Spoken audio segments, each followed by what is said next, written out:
வேந்தரின் உச்சிவேளை பகல் செய்திகளுக்காக காவேரி ஜெகநாதன். ஷமீனா, முதலில் தலைப்புச் செய்திகள். ஜெயலலிதாவிற்கு எதிரான வழக்கில் தீர்ப்பு ஒத்திவைப்பு. விசாரணை முடிந்ததை தொடர்ந்து உச்சநீதிமன்றம் அறிவிப்பு. இலங்கை சிறையில் உள்ள மீனவர்களை விடுவிக்க நடவடிக்கை. பிரதமர் நரேந்திர மோடிக்கு முதல்வர் ஜெயலலிதா கடிதம். குறுகிய கால கடன்களுக்கான வட்டி விகிதங்களில் மாற்றமில்லை. ரிசர்வ் வங்கி ஆளுநர் ரகுராம் ராஜன் அறிவிப்பு. தென்மேற்கு பருவமழை நாளை மறுநாள் தொடக்கம். வானிலை ஆய்வு மையம் தகவல்.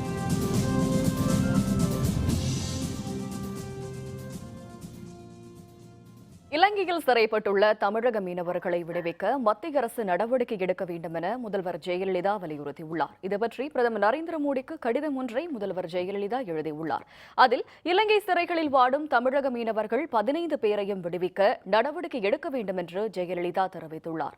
இலங்கை கடற்படையினர் பறிமுதல் செய்த மீனவர்களின் 91 மீன்பிடி படகுகளையும் மீட்க வெளியுறவுத்துறை அமைச்சகம் மூலம் நடவடிக்கை எடுக்க வேண்டும் எனவும் தமிழக மீனவர்களின் மீன்பிடி உரிமையை உறுதி செய்ய வேண்டும் என்றும் அவர் கூறியுள்ளார். ஒரே வாரத்தில் தமிழக மீனவர்கள் 3 முறை இலங்கை கடற்படையினர் கைது செய்துள்ளனர் என்றும் இந்த பிரச்சினைக்கு நிரந்தரமான தீர்வு காண வேண்டும் என்றும் முதல்வர் கூறியுள்ளார். தமிழக மீனவர்களை விடுவிக்க பிரதமர் நேரடியாக தலையிட வேண்டும் எனவும் முதல்வர் ஜெயலலிதா தமது கடிதத்தில் கேட்டுக் கொண்டுள்ளார். பிரதமர் நரேந்திர மோடி தற்பொழுது அமெரிக்காவில் சுற்றுப்பயணம் செய்து வரும் நிலையில் இந்தியாவில் இருந்து திருடி வரப்பட்ட 600 கோடி ரூபாய் மதிப்புள்ள கலைப் பொருட்களை இந்தியா வசம் அமெரிக்கா ஒப்படைத்துள்ளது. கடந்த 4ஆம் தேதி 5 நாடுகள் சுற்றுப்பயணத்தை துவக்கிய பிரதமர் நரேந்திர மோடி ஆப்கானிஸ்தான், கத்தார், சுவிட்சர்லாந்து நாடுகளில் சுற்றுப்பயணம் முடித்து நேற்றிரவு அமெரிக்கா சென்றார். அங்கு அவருக்கு சிறப்பான வரவேற்பு அளிக்கப்பட்டது. ஆர்லிங்டனில் உள்ள போர் வீரர் நினைவிடத்தில் அஞ்சலி செலுத்திய மோடி விண்வெளி வீராங்கனை சுனிதா வில்லியம்ஸ், விண்வெளி விபத்தில் பலியான கல்பனா சாவ்லா ஆகியோரின் குடும்பத்தினர்களை சந்தித்து பேசினார். இதனிடையே பிரதமர் மோடி அவரது 3 நாள் அமெரிக்க பயணத்தின் முக்கிய நிகழ்வாக அமெரிக்க அதிபர் ஒபாமாவை இன்று சந்தித்து பேசுகின்றார். நாளை அமெரிக்க நாடாளுமன்ற கூட்டுக் கூட்டத்தில் மோடி உரையாற்றவுள்ளார். இந்த நிலையில் இந்தியாவில் இருந்து திருடப்பட்ட ஏறத்தாழ 600 கோடி ரூபாய் மதிப்புள்ள 200 கலை பொருட்கள் நல்லெண்ண அடிப்படையில் மோடி முன்னிலையில் இந்தியா வசம் ஒப்படைக்கப்பட்டுள்ளன. அவற்றில் சில 2000 ஆண்டுகள் பழமை வாய்ந்தவை. திருடப்பட்ட கலைப்பொருட்களை பெற்றுக்கொண்ட பிரதமர் நரேந்திர மோடி இவை அனைத்தும் நாட்டின் பாரம்பரியத்தை எடுத்து கூறுபவை என்று பெருமிதப்பட்டார். प्रकार के व्यापार में जुड़े उनके लिए ये अरबों खरबों डॉलर का मसला हो सकता है, लेकिन हमारे लिए ये ऐतिहासिक विरासत जो हमें हमारे भव्य भूतकाल के साथ जोड़ती है, हमारी आस्थाओं के साथ जोड़ती है.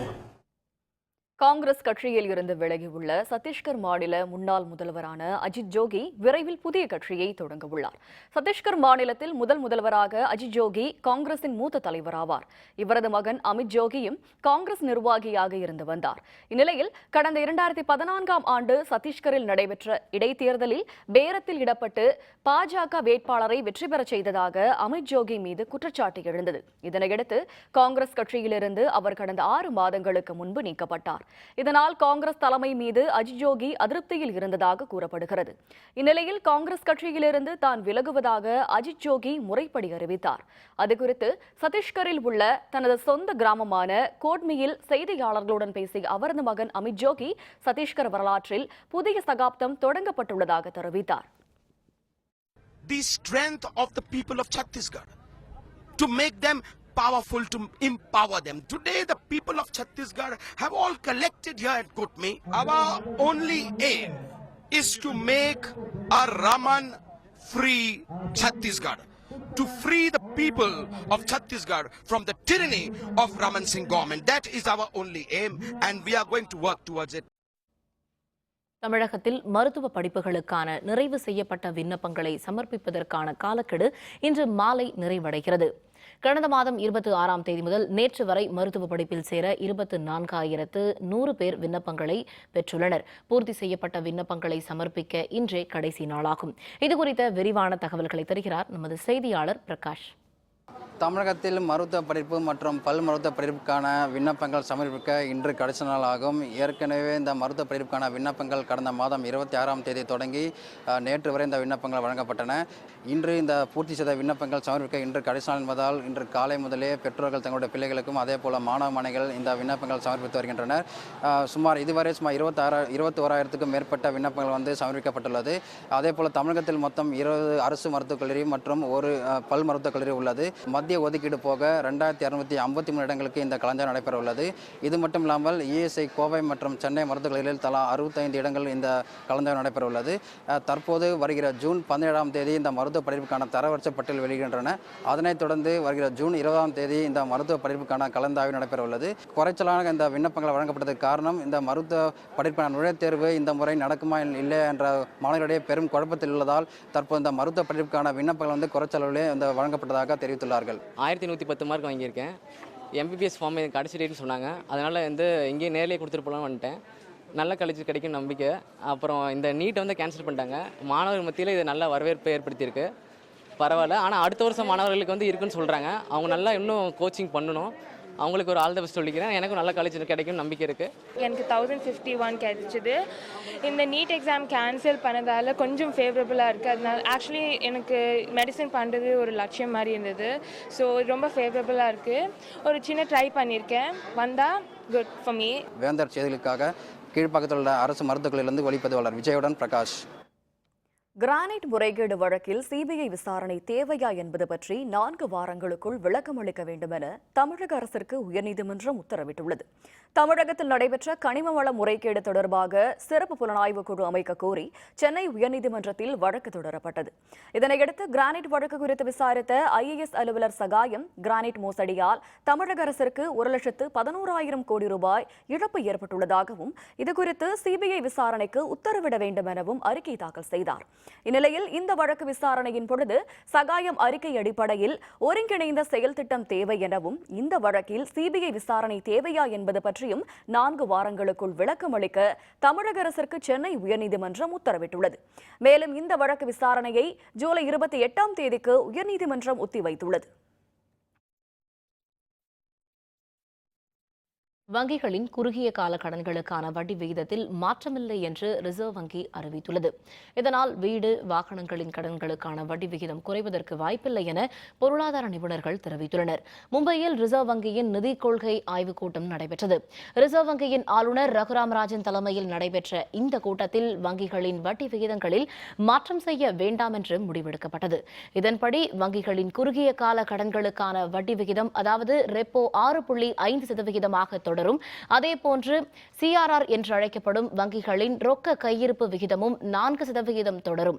ரிசர்வ் வங்கியின் இந்த அறிவிப்பால் வீடு, கார் போன்றவற்றின் கடன்களுக்கான வட்டி குறைவதற்கான வாய்ப்பில்லை என்று பொருளாதார நிபுணர்கள் தெரிவித்துள்ளனர்.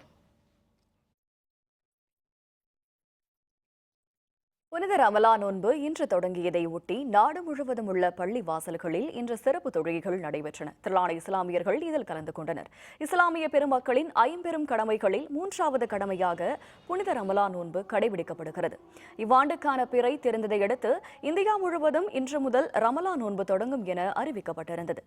அதன்படி இன்று அதிகாலையில் தில்லி, போபால், சென்னை உள்பட இந்தியாவின் பல்வேறு நகரங்களில் உள்ள மசூதிகளில் சிறப்பு தொழுகை நடைபெற்றது. திரளான இஸ்லாமியர்கள் இதில் பங்கேற்று புனித ரமலான் நோன்பை தொடங்கினர். தமிழகத்தின் அனைத்து பகுதிகளிலும் இன்று இஸ்லாமிய மக்கள் நோன்பு தொடங்கியுள்ளனர்.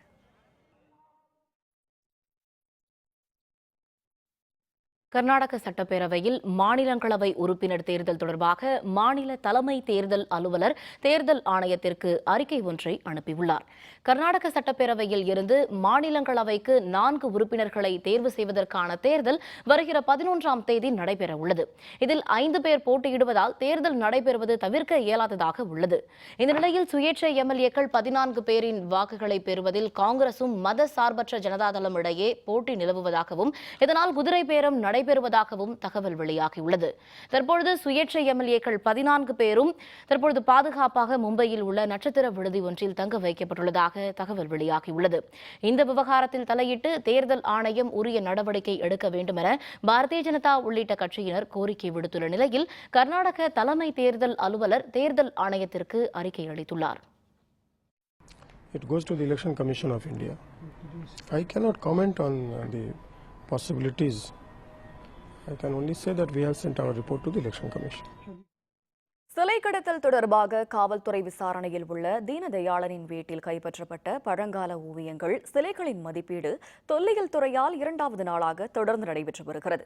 சென்னை ஆழ்வார்பேட்டையில் ஆந்திரத்தைச் சேர்ந்த தீனதயாளன் என்பவர் வீட்டில் சிலை கடத்தல் தடுப்பு பிரிவினர் 3 நாட்களாக சோதனை நடத்தினர். இதில் 75 கற்சிலைகளும் 41 உலோக சிலைகளும் கைப்பற்றப்பட்டன. மேலும் 40 பழங்காலத்து ஓவியங்களும் பறிமுதல் செய்யப்பட்டன. இது தொடர்பாக 3 பேர் கைது செய்யப்பட்டனர். தலைமறைவாகி இருந்த தீனதயாளன் சரணடைந்ததை அடுத்து அவரிடம் தொடர்ந்து காவல்துறையினர் விசாரணை மேற்கொண்டு வருகின்றனர். இதனிடையே மத்திய தொல்லியல் தென்மண்டல இயக்குநர் சத்யபாமா தலைமையிலான 7 பேர் கொண்ட குழுவினர் பறிமுதல் செய்யப்பட்ட சிலைகளை தொடர்ந்து 2வது நாளாக இன்றும் ஆய்வு செய்தனர். இக்குழுவின் ஆய்வு முடிவடைந்த பிறகு அனைத்து சிலைகளும் நீதிமன்றத்தில் ஒப்படைக்கப்படும் என காவல்துறையினர் தெரிவித்தனர். முதல்வர் ஜெயலலிதாவிற்கு எதிரான சொத்து குவிப்பு வழக்கு மேல்முறையீட்டில் விசாரணைக்கு பின் தீர்ப்பை உச்சநீதிமன்றம் ஒத்திவைத்துள்ளது. கர்நாடக மாநிலத்தில் பெங்களூருவில் நடைபெற்ற சொத்து குவிப்பு வழக்கின் மேல்முறையீட்டில் முதல்வர் ஜெயலலிதா, அவரது தோழி சசிகலா உள்ளிட்ட 4 பேரையும் கர்நாடக உயர்நீதிமன்றம் விடுதலை செய்து தீர்ப்பளித்தது. இதை எதிர்த்து கர்நாடக அரசு தரப்பிலும் திமுக தரப்பிலும் உச்சநீதிமன்றத்தில் மேல்முறையீட்டு மனுக்கள் தாக்கல் செய்யப்பட்டன. இந்த வழக்கில் அனைத்து தரப்பு வாதங்களும் நிறைவடைந்தன. அனைவரும் தங்களது எழுத்துப்பூர்வ வாதங்களை வரும் வெள்ளிக்கிழமைக்குள் தாக்கல் செய்ய அனுமதித்து உச்சநீதிமன்ற நீதிபதிகள் பினாக்கி சந்திரகோஸ், அமிதவராய் ஆகியோர் உத்தரவிட்டுள்ளனர். வரும் 9ஆம் தேதி முதல் கேரளாவில் தென்மேற்கு பருவமழை தொடங்கும் என சென்னை வானிலை ஆய்வு மைய இயக்குநர் பாலச்சந்திரன் தெரிவித்துள்ளார். சென்னையில் இன்று செய்தியாளர்களுடன் பேசிய வானிலை ஆய்வு மைய இயக்குநர் பாலச்சந்திரன், தெற்கு அரபிக்கடலில் ஈரப்பதத்துடன் கூடிய காற்றின் வேகம் அதிகரித்து வருவதால் வரும் 9ஆம் தேதி முதல் கேரளாவில் தென்மேற்கு பருவமழை தொடங்கும் என்று தெரிவித்தார். மேலும் தமிழகத்தில் வெப்பச்சலனம் காரணமாக அடுத்த 2 நாட்களுக்கு கோடை மழையை எதிர்பார்க்கலாம் என்று கூறிய அவர், கடந்த 24 மணி நேரத்தில் அதிகளவாக செம்பரம்பாக்கத்தில் 50 மில்லிமீட்டர் மழை பதிவாகி உள்ளதாகவும் தெரிவித்தார். தென்மேற்கு பருவமழையானது கேரளாவில் வரும் 9ஆம் தேதி முதல் துவங்கும். தமிழகத்தை பொறுத்தவரையில் வெப்பசலனத்தின் காரணமாக அடுத்து வரும் 2 தினங்களுக்கு தமிழகத்தில் தென் தமிழகத்தில் ஒரு சில இடங்களிலும் வட தமிழகத்தில் ஓரிரு இடங்களிலும் கோடை மழைக்கான வாய்ப்பு உள்ளது. சென்னையில் கடல் சீற்றத்துடன் காணப்படுவதால் பெரும்பாலான மீனவர்கள் இன்று கடலுக்கு மீன்பிடிக்க செல்லவில்லை. கடல் சீற்றத்தால் மீனவர் ஒருவர் காயமுற்றார். சென்னை பட்டினப்பாக்கத்தில் இருந்து நாள்தோறும் 100க்கும் அதிகமான படகுகள் மீன்பிடிக்க செல்லும் நிலையில் இன்று 5 படகுகள் மட்டுமே சென்றதாக மீனவர்கள் தெரிவிக்கின்றனர். கடல் சீற்றம் காரணமாக இளைஞர் ஒருவர் காயமுற்றதாக கூறும் மீனவர்கள், சுனாமிக்கு பிறகு கடல் சீற்றத்தை கணிக்க இயலவில்லை என்று கூறுகின்றனர். கடல் சீற்றம் அதிகமாகறதுனால 100 போட்டு போகிறதுனால போகிற போட் இடத்துல 5 போட்டு தான் இன்றைக்கி போயிருக்கு. 5 போட்டு போயிட்டு அதில் ஒரு போட்டில் வினோத்ன்ற பையனுக்கு இடுப்பில் அடிபடுது. அதாவது சுனாமிக்கு முன்னாடி இந்த மாதத்தில் இந்தமாரி கடல் போவோம் அப்படின்னு தெரியும். சுனாமி வந்த அப்புறம் எந்த டைமில் எது வருதுன்னு எங்களுக்கு தெரிய மாட்டுது. இதனால் எல்லாம் பயந்துன்னு போகிறாங்க கடலுக்கு போகிறதுக்கு. அது கடல் சீற்றம் கொஞ்சம் இதுவாக இருந்ததுனால தான் போவோம். ரொம்ப அதிகமாக இருக்கிற மாதிரி இருந்தால் இங்கேருந்து நமக்கு போகிறதுக்கு கஷ்டமாக இருக்கும். உயிர் போனால் மட்டும்தான் கவர்மெண்ட்டில் எங்களுக்கு ஒரு 3 லட்சம் ரூபாய் இது பண்ணி அறிவிச்சுக்காங்க. மற்றபடி ஏதாவது கை உடஞ்சாலும் தலையில் அடிபட்டாலும் இது பண்ணாலும் நம்ம தான் பார்த்துக்கணும். ஹாஸ்பிட்டலில் போய் இது பண்ணி அப்புறம் கவர்மெண்ட்லேருந்து நம்மளுக்கு அந்த ஒரு சலுகையும் எதுவுமே கொடுக்க மாட்டாங்க. ஜூலை 11 வேலை நிறுத்தம், மத்திய தொழிற்சங்கங்கள் அறிவிப்பு. விவரம் விளம்பர இடைவேளைக்கு பிறகு.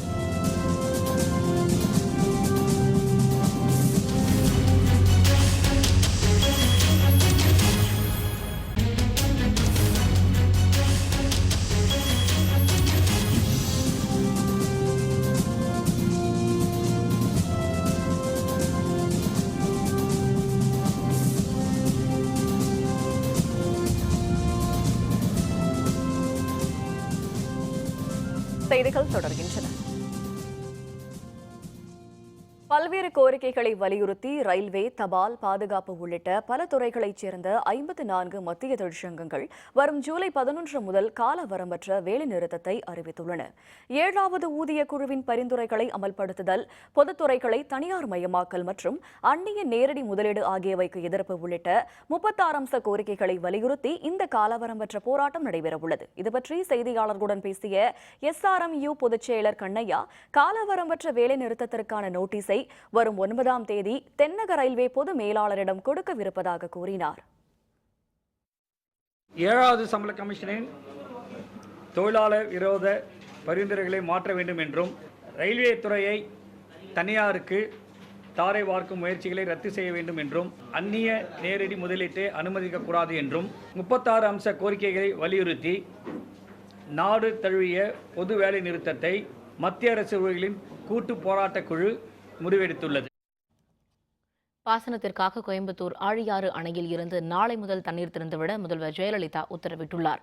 இதுகுறித்து அவர் வெளியிட்ட அறிக்கை ஒன்றில் வேளாண் பெருங்குடி மக்களின் வேண்டுகோளை ஏற்று ஆழியாறு அணையில் 5 பழைய வாய்க்கால்களின் பாசனத்திற்காக நாளை முதல் தண்ணீர் திறந்துவிட உத்தரவிட்டுள்ளதாக கூறியுள்ளார். இதனால் பொள்ளாச்சி வட்டத்தில் 6400 ஏக்கர் நிலங்கள் பாசன வசதி பெறும் என்றும் அப்பகுதி மக்களின் குடிநீர் தேவையும் நிறைவேற்றப்படும் என்றும் முதல்வர் ஜெயலலிதா குறிப்பிட்டுள்ளார். பாம்பன் வடக்கு கடற்பகுதியில் நடுக்கடலில் நிறுத்தி வைக்கப்பட்டிருந்த நாட்டுப்படகு ஒன்றில் திடீரென தீப்பிடித்து இருந்ததில் 30 லட்சம் ரூபாய் மதிப்புள்ள பொருட்கள் நாசமடைந்துள்ளன. ராமநாதபுரம் மாவட்ட பாம்பன் வடக்கு கடற்பகுதியில் வழக்கம் போல கடலுக்குள் சென்று விட்டு நேற்று இரவு மைக்கேல் என்பவர் தனது நாட்டுப்படகினை கடற்பகுதியில் நங்கூரமிட்டு நிறுத்தி சென்றுள்ளார். அப்பொழுது திடீரென அந்த படகு இருந்தது. சம்பவம் அறிந்து வந்த மைக்கேல் சக மீனவரின் உதவியோடு போராடி தீயை கட்டுப்படுத்தியுள்ளார். எனினும் படகு மற்றும் படகில் இருந்த மீன்பிடி வலைகள், மீன்பிடி சாதனங்கள் அனைத்தும் தீயில் எரிந்து நாசமாகின. தீயில் எரிந்த படகுக்கு மத்திய மாநில அரசுகள் நிவாரணம் வழங்க வேண்டும் எனவும் மீனவர்கள் கோரிக்கை விடுத்துள்ளனர். நைட்டு 11 மணிக்கு மேலே வந்து பார்க்குறோம், கடுமையாக தீ பிடிச்சிருந்துச்சு. இங்கேருந்து ஆளுக்கு நாங்கள் ஒரு 10-20 பேர் போய் அதை அணைக்கிறக்கான ரெடி பண்ணோம். ரெடி பண்ணி ஒன்றும் பக்கத்தில் தீ பக்கத்துலேயே போக முடியல. அதனால் அதோட அப்படியே இருந்தோம். ரொம்ப நேரம் சங்காடி தான் ஒரு 2 மணி 4 மணிக்கு தான் சுத்தமாக அமர்த்தி முடிஞ்சோம். நைட்டு அப்புறம் எல்லாத்துக்கும் கம்ப்ளைண்ட் சொல்லியிருக்கோம். இதுக்கு அரசு ஒரு நல்ல இது கொடுத்தாங்கன்னா வாழ்வாதாரங்கள் கொடுத்தோம். என்எல்சி நிர்வாகம் தங்களை பேச்சுவார்த்தைக்கு அழைக்காவிட்டால் திட்டமிட்டபடி போராட்டம் நடைபெறும் என்று ஜீவா தொழிற்சங்கம் அறிவித்துள்ளது. கடலூர் மாவட்டம் நெய்வேலி என்எல்சி நிலக்கரி நிறுவனத்தில் 10,000க்கும் அதிகமானோர் பணியாற்றி வருகின்றனர். இங்கு பணி நிரந்தரம், ஊதிய உயர்வு, நிலம் வழங்கியவர்களுக்கு வேலைவாய்ப்பு உள்ளிட்ட 11 அம்ச கோரிக்கைகளை வலியுறுத்தி போராட்டங்கள் நடைபெற்று வருகின்றன. இது தொடர்பாக என்எல்சி நிர்வாகத்துடன் ஜீவா தொழிற்சங்கத்தினர் நடத்திய பேச்சுவார்த்தை தோல்வியடைந்ததால் வரும் 9ஆம் தேதி கவன ஈர்ப்பு போராட்டமும் 11ஆம் தேதி முதல் காலவரம்பற்ற வேலைநிறுத்த போராட்டமும் நடைபெறும் என்று அறிவிக்கப்பட்டது. இந்நிலையில் பேச்சுவார்த்தைக்கு அழைத்து சுமூக தீர்வு காணாவிட்டால் திட்டமிட்டபடி போராட்டம் நடைபெறும் என ஜீவா தொழிற்சங்க பொதுச் செயலர் எம் சேகர் தெரிவித்துள்ளார். என்எல்சியிலே பணிபுரியக்கூடிய 13,000 ஒப்பந்த தொழிலாளர்களுடைய பணி நிரந்தரம் குறித்த பேச்சுவார்த்தை 3வது கட்ட பேச்சுவார்த்தையும் தோல்வியிலே முடிந்ததால் வருகிற 11ஆம் தேதி நள்ளிரவு முதல் காலவரையற்ற வேலைநிறுத்தமும் கவன ஈர்ப்பு ஆர்ப்பாட்டமும் நடத்துவதற்கு தொழிற்சங்கம் திட்டமிட்டிருக்கிறது. பேச்சுவார்த்தைக்கு நிர்வாகம் இதுவரை அழைக்கவில்லை. தொழிலாளர் துறையும் அழைக்காத காரணத்தினால் திட்டமிட்டபடி வருகிற 11ஆம் தேதி நள்ளிரவிலிருந்து எங்களுடைய வேலைநிறுத்தம் நடைபெறும் என்பதை தெரிவித்துக் கொள்கிறோம். திருநெல்வேலி அரசு சித்த மருத்துவக் கல்லூரியில் புதிய ஆராய்ச்சி மையம் அமைப்பது தொடர்பாக இந்திய மருத்துவ மற்றும் ஹோமியோபதி மருத்துவத்துறை ஆணையர் மோகன் நேரில் ஆய்வு மேற்கொண்டார். திருநெல்வேலி அரசு சித்த மருத்துவக் கல்லூரியில் ஆராய்ச்சி மையம் அமைப்பதற்கு 110 விதியின் கீழ் தமிழக அரசு 5 கோடி ரூபாய் ஒதுக்கியது. அதனைத் தொடர்ந்து கல்லூரி வளாகத்தில் போதிய இடம் இல்லாததால் ஆராய்ச்சி மையத்தை கல்லூரிக்கு அருகே அமைக்க வேண்டும் என வழக்கு ஒன்றில் மதுரை உயர்நீதிமன்ற கிளை உத்தரவிட்டது. இதனிடையே சித்த மருத்துவக் கல்லூரியின் உள்கட்டமைப்பு மற்றும் வசதிகளை இன்று நேரில் ஆய்வு செய்த மோகன் பியாரே ஆராய்ச்சி மையம் அமைய உள்ள இடத்தையும் பார்வையிட்டார்.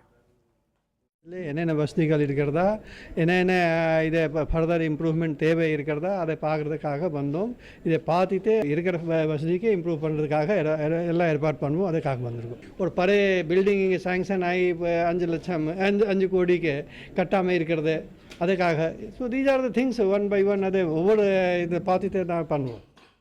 ஈரோடு மாநகராட்சிக்குட்பட்ட அரசு பள்ளிகளில் தொடங்கப்பட்டுள்ள ஸ்மார்ட் வகுப்புகள் மாணவ மாணவியரிடம் நல்ல வரவேற்பை பெற்றுள்ளன.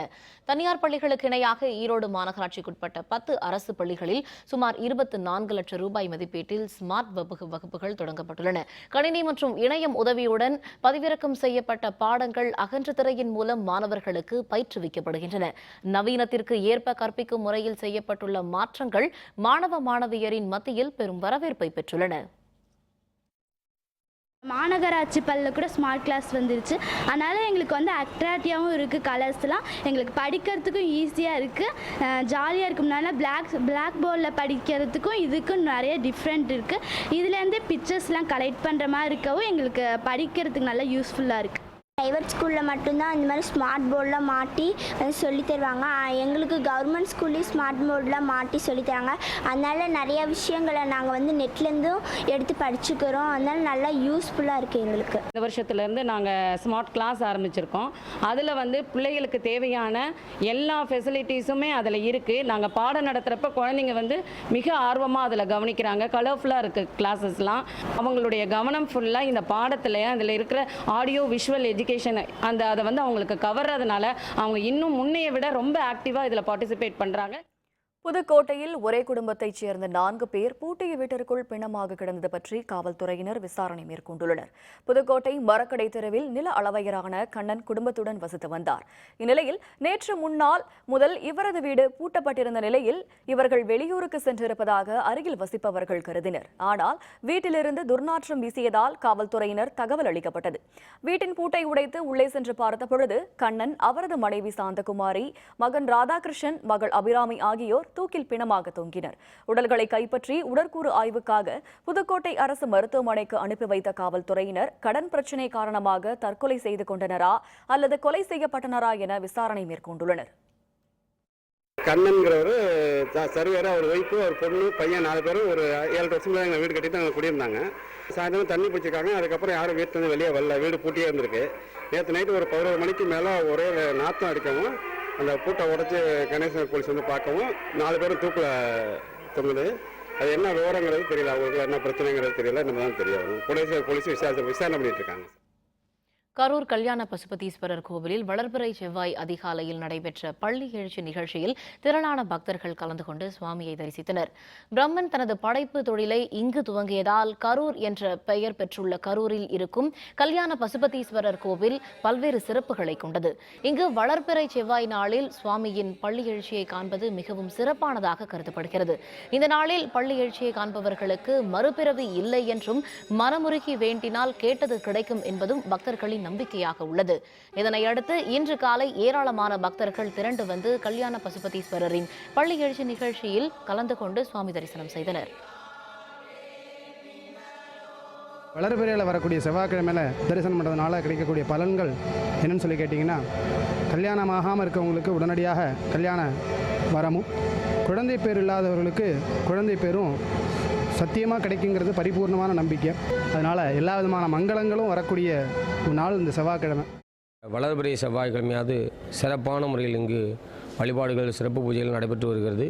பக்தர்கள் வந்து இங்கே இருக்கக்கூடிய பசுபதி பெருமானையும் அடுத்தரும் அலங்காரவழி சவுந்தரநாயகி அம்பாளையும் முருகப்பெருமானையும் வழிபட்டு பல நற்பெயர்கள் பெற்று சென்றடைகின்றனர். வெவ்வேறு திசைகளில் பயணித்து வாழும் பறவைகள் அவ்வப்பொழுது தங்கி இளைப்பாறி செல்லும் சரணாலயங்களில் அவற்றை காண உலகெங்கும் சுற்றுலா பயணிகள் ஆர்வம் காட்டுவது வழக்கம். ஆனால் ஆர்வமுடைய சுற்றுலா பயணிகள் வந்து செல்ல போதிய சாலைகள் இன்று கிடக்கிறது தமிழகத்தின் சரணாலயம் ஒன்று. இது பற்றி இன்றைய வேந்தர் சிறப்பு செய்தியில்.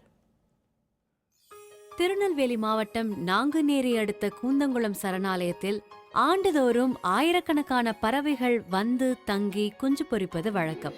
129 ஏக்கர் பரப்பளவில் அமைந்துள்ள இந்த சரணாலயத்தில் ஆஸ்திரேலியா, நெதர்லாந்து, ஜிம்பாப்வே உள்ளிட்ட நாடுகளிலிருந்து வரும் அரிய வகை பறவைகள் மட்டுமின்றி பட்டிதலை வாத்து, செங்கால் நாரை, கரண்டிவாயன், முக்குளிப்பான், தம்பிவாயன் உள்ளிட்டவை வருகை தருவதுண்டு.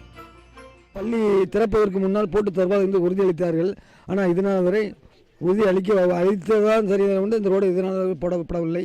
கண்டிப்பாக அந்த ரோடு போட வேண்டும். உலக புகழ்பெற்ற பறவைகள் சரணாலயத்துக்கு சுற்றுலாத்தலமாக ஆக்குவதற்கு உலகத்தில் சிறந்த ஒரு பறவைகள் சரணாலயம் கூந்தங்குளம் எது வந்தால் அது கூந்தங்குளம் தான். அதனால் எங்குமே பார்த்துடாத பறவைகள் காண்பது இங்கே தான். அதனால தான் மக்களால் உருவாக்கப்பட்ட சரணாலயம் நிர்மிக்கப்பட்டது. இந்த ரோடு முக்கியமாக செய்து கொடுக்கப்பட வேண்டும் என்று இந்த கிராம மக்கள் சார்பாக, என்னுடைய சார்பாக கேட்டுக்கொள்கிறேன். கோடைக்காலம் என்பதால் இவற்றை காண சுற்றுலா பயணிகளின் வருகை அதிகரித்து காணப்படுகிறது. எனினும் அவர்களுக்கு அடிப்படை வசதிகள் ஏதும் இந்த சரணாலயத்தில் இல்லை என்ற புகார் எழுந்துள்ளது. சாலைகள் அனைத்தும் சேதமடைந்துள்ளதால் பெரும் சிரமத்திற்கு பிறகே சரணாலயத்தை அடைவதாக சொல்கிறார்கள் சுற்றுலா பயணிகள். 10 பீப்புள் வந்திருக்கோம். வந்து இங்கே இந்த பேர்ட்ஸ் எல்லாம் பார்த்துட்டு போகிறதுக்கு. இங்கே உள்ள இந்த கூந்தங்குளம் பீப்புள் இதை இவ்வளோ கேர்ஃபுல்லாக வச்சுருக்கிறதுக்காக ரொம்ப சந்தோஷமாக இருந்தது. அவங்க வீட்டு பக்கம் இல்லாமல் நிறைய பேர்ட்ஸ் இருந்து எல்லாத்தையும் பார்த்துட்டு பைனாக்குலர்ஸ் கேமராலாம் கொண்டு வந்து நாங்கள் நல்லா என்ஜாய் பண்ணிகிட்ருக்கோம். ரோட்ஸ் எவ்வளோ தூரம் நல்லா இருந்துச்சு. அப்புறம் கடைசிக்கிட்ட கொஞ்சம் வந்து ரொம்ப அப்கிப் இல்லாமல் இருக்குது. அந்த ரோட்ஸ் எல்லாம் சரியாக்கினாலும் நல்லதாக இருக்கும். திருநெல்வேலி மாவட்டம் மட்டுமின்றி தூத்துக்குடி, கன்னியாகுமரி மற்றும் கேரளம் போன்ற அண்டை மாநிலங்களிலுமிருந்து சுற்றுலா பயணிகள் வருவதால் சரணாலயத்தை மேம்படுத்த வேண்டும் என்ற கோரிக்கை எழுந்துள்ளது. பறவைகள் சரணாலயத்தை சுற்றியுள்ள குளக்கரைகளில் குவிந்து கிடக்கும் குப்பைகளை அகற்றவும் கோருகின்றனர் சுற்றுலா பயணிகள்.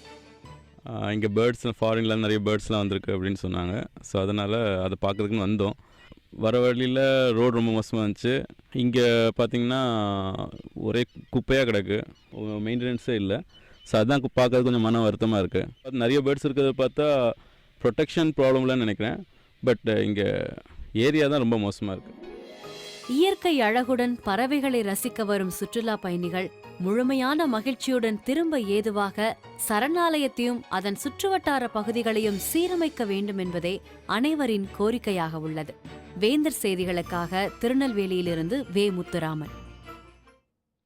அமெரிக்க அதிபர் தேர்தலில் ஹிலாரி போட்டி, ஜனநாயக கட்சி வேட்பாளராக முறைப்படி தேர்வு. விவரம் விளம்பர இடைவேளைக்கு பிறகு.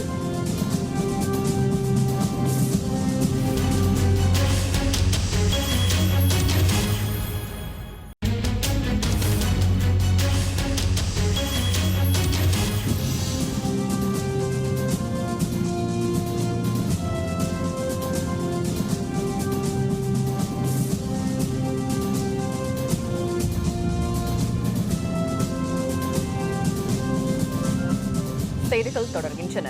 இனி அயலக செய்திகள்.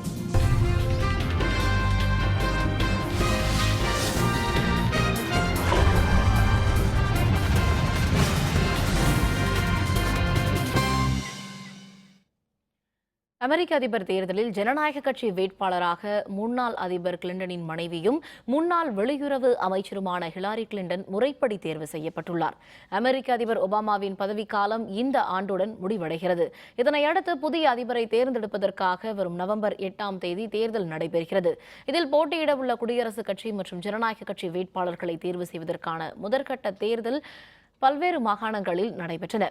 இதில் ஜனநாயக கட்சி வேட்பாளராக முன்னாள் அதிபர் கிளின்டனின் மனைவியும் முன்னாள் வெளியுறவு அமைச்சருமான ஹிலாரி கிளின்டன் தேர்வு செய்யப்பட்டுள்ளார். அதிபர் தேர்தலில் போட்டியிட தேவையான 2383 பிரதிநிதிகள் வாக்குகளை பெற்று வெற்றி பெற்றதை அடுத்து ஜனநாயக கட்சி சார்பில் அதிபர் வேட்பாளராக ஹிலாரி கிளின்டன் தேர்வாகியுள்ளார். முன்னதாக குடியரசுக் கட்சி சார்பில் டொனால்ட் ட்ரம்ப் உத்தேச வேட்பாளராக அறிவிக்கப்பட்டுள்ளார். அமெரிக்காவின் புளோரிடா மாகாணத்தில் தொடரும் கனமழை காரணமாக மக்களின் இயல்பு வாழ்க்கை பாதிக்கப்பட்டுள்ளதால் அங்கு அவசர நிலை பிரகடனம் செய்யப்பட்டுள்ளது. அமெரிக்காவில் பல்வேறு பகுதிகளில் பரவலாக மழை பெய்து வருகிறது. இந்நிலையில் புளோரிடா மாகாணத்தில் புயல் மழையால் சாலைகளில் வெள்ளப்பெருக்கு ஏற்பட்டுள்ளது.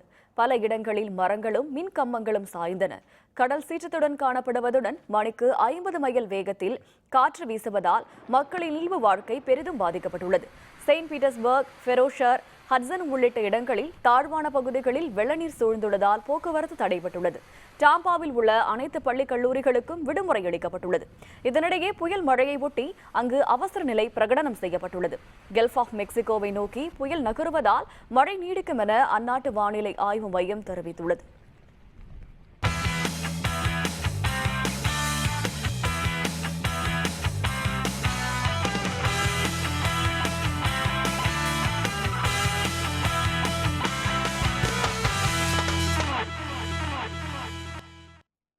கோபா அமெரிக்கா கால்பந்து தொடரில் ஒலிவியா அணிக்கு எதிரான போட்டியில் 2-1 என்ற கோல் கணக்கில் பனாமா அணி வெற்றி பெற்றது. 45வது கோபா அமெரிக்க கால்பந்து போட்டித் தொடர் விறுவிறுப்பான கட்டத்தை எட்டியுள்ளது.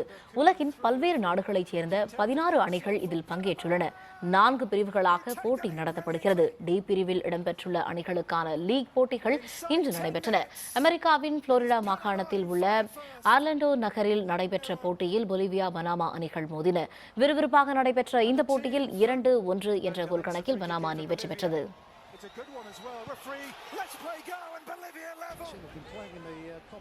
மற்றொரு போட்டியில் சிலி அணியை 2-1 என்ற கோல் கணக்கில் அர்ஜென்டினா அணி வீழ்த்தியது. கலிபோர்னியா மாகாணம் சாண்டா கிளாராவில் நடைபெற்ற இந்த போட்டியில் நடப்பு சாம்பியனான சிலி அணிக்கு தொடக்க முதலே அர்ஜென்டினா நெருக்கடி கொடுத்தது. சிறப்பான ஆட்டத்தை வெளிப்படுத்திய அர்ஜென்டினா 2-1 என்ற கோல் கணக்கில் சிலியை வென்றது. மீண்டும் தலைப்புச் செய்திகள். ஜெயலலிதாவிற்கு எதிரான வழக்கில் தீர்ப்பு ஒத்திவைப்பு. விசாரணை முடிந்ததைத் தொடர்ந்து உச்சநீதிமன்றம் அறிவிப்பு.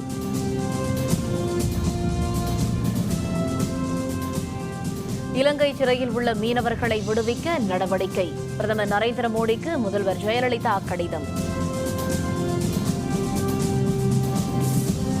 குறுகிய கால கடன்களுக்கான வட்டி விகிதங்களில் மாற்றமில்லை. ரிசர்வ் வங்கி ஆளுநர் ரகுராம் ராஜன் அறிவிப்பு. தென்மேற்கு பருவமழை நாளை மறுநாள் தொடக்கம். வானிலை ஆய்வு மையம் தகவல்.